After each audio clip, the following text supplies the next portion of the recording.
Hi, this is Margaret Maloney, and welcome to the Death Dhamma Podcast. Together we will consider life, death, and impermanence. Because in between birth and death, we lose things. Not just our glasses and our keys. We lose identities, relationships, ideas, and more. But what we can gain right now is facing this together, and we will gain freedom, peace, and progress on our path. Hello, my friends. I am happy today to share with you lessons learned from my recent discussion with Jim Ringel. And Jim describes his book, 49 Buddhas, Lama Rinzen in the Hell Realm, as a crime mystery wrapped inside a Buddhist mystery. I also see it as how one Buddhist, Jim, expresses his appreciation and understanding of his Buddhist tradition through the creative expression of his writing. Also as a lesson on Tibetan Buddhism wrapped inside a compelling story. And in that story, we see how challenging it is to be a human. Even if this is the optimal rebirth, and even if you are a Tibetan Lama, none of this is easy. In my time with Jim, and in my time with his character, Lama Rinzen, many thoughts have surfaced. What to focus on? And in asking that question, without giving away major plot points from this book, I'd like to share one of my takeaways. Now, Lama Rinzen has been reincarnated in the Hell Realm, which happens to be exactly like parts of Denver, Colorado in the United States. This is not a commentary on Denver. My friends, do not write to me. Denver is a lovely place. It's not even a commentary on the United States or even maybe the rest of the world. I would think it's more of a commentary on the fact that we as humans have quite possibly created our own hell realm. So here he is. And this is how the situation is. He knows who he is. He remembers his past lives. Now he must navigate this life. And so each time that he comes upon something new, a new situation, a new person, something happens, he asks himself questions like, what to see here? Or what to learn here? And this is such a great approach or device for each of us, right? To enter a situation with an openness for what is the purpose?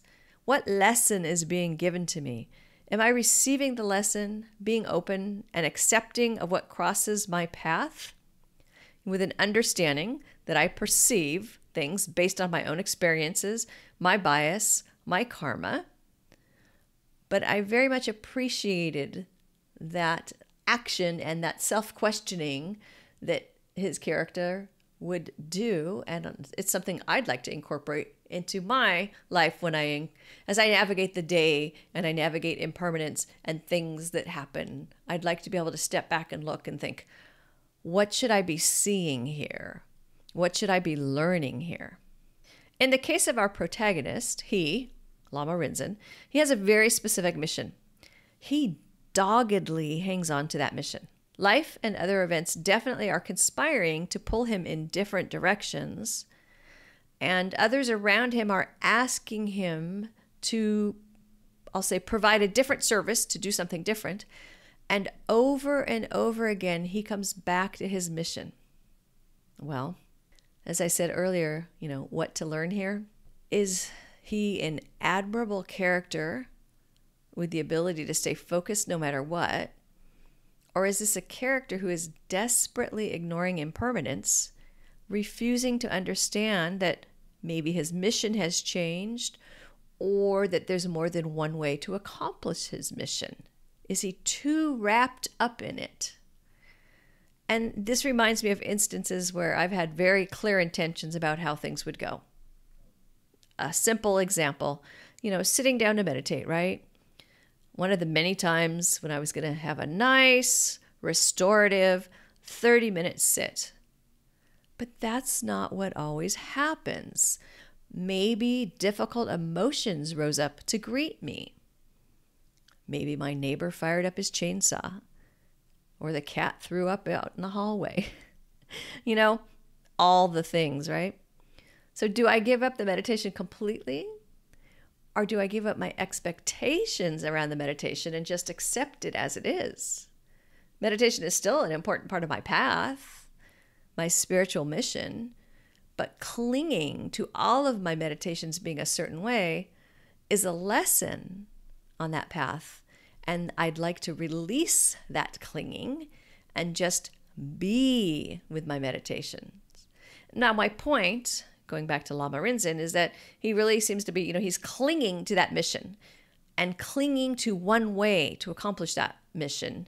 And my interpretation of what is really going on in the story, this is definitely a reflection on me and who I am and where I am in my life, right? I see a well-meaning, conflicted, and flawed Buddhist leader who's grappling with self and ego and dukkha, just like the rest of us. Someone else might find me to be completely off base and feel that I'm being disrespectful, which is absolutely not my intention. I mean, no disrespect to any characters, real or fictional.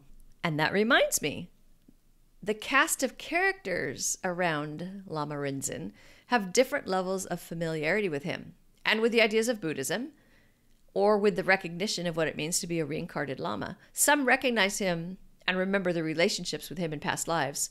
Some treat him with reverence, and some with more than a bit of disrespect. Is he an honorable reincarnated Lama who has done good deeds in his lives and seeks to do good deeds in this life? Or did he harm others? And is he still harming others? Questions we ponder about ourselves. At least I do. Although I try to spend less time pondering my past lives because there is nothing I can do other than, if I truly know about them, learn from them, but I can't change anything. But what we can do and what I can do is work with this life to act with pure intentions in this life and do good deeds. And in the midst of all of this, Lama Rinzen has his own perceptions of self and ideas around each of the people around him. And in the midst of my life, I have my own perceptions of myself and who I am and what I'm doing. And if you spoke to different people who knew me, you would possibly get different descriptions of me, right? Who can he truly rely upon?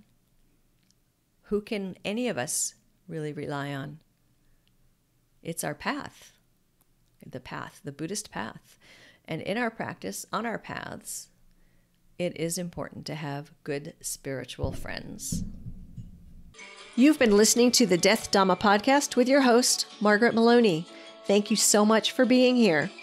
Come find me on margaretmaloney.com, margaretmeloni.com. And until we meet again, may you be well, may you be happy, may you be at ease, and may you be free from suffering. Bye for now.